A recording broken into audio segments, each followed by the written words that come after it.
On the radius convergence for this function, how are we going to do it? We're going to use the limit ratio test. So the ratio test, which says the limit as n goes to infinity of the absolute value of a sub n plus 1 over a sub n. Whenever that's less than 1, the series converges.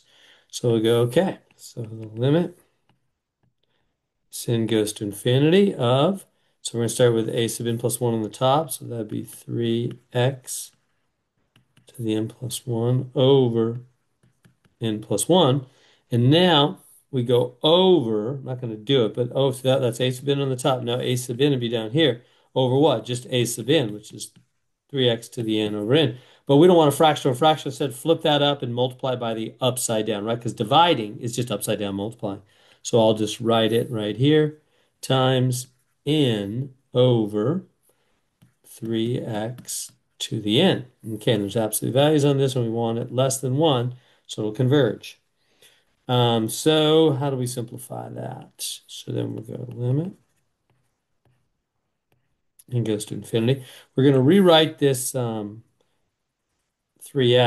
to the n plus 1 as 3x to the n times 3x to the 1 over n plus 1 times n times 3x to the n. Does that make sense? Because when you have 3x to the n and 3x to the 1, those powers add, same as 3x to the n plus 1. Absolute value less than 1 when it converges.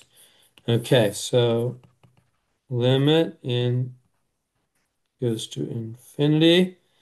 And let's cancel what we can. 3x, that's why we did that, so we can cancel those out. So what do we get? We get the absolute value of 3x times, that 3x on the top, n over n plus 1. I'm going to put that together there.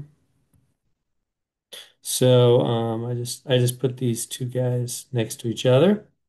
Okay, why? Because now when I plug in infinity, I'm going to get infinity over infinity plus 1. This is all just 1. Remember when the same power of n is top and bottom, they just cancel each other out because it's just the highest power on the top, highest power on the bottom. They're both just into the first. That plus 1 is nothing when you're going to infinity. So I'm doing the limit to infinity now. So I don't need to write that out front anymore. It's just absolute value 3x less than 1.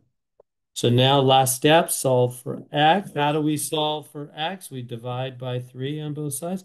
Absolute value of x is less than 1/3. There it is. There's the radius of convergence. And there we go.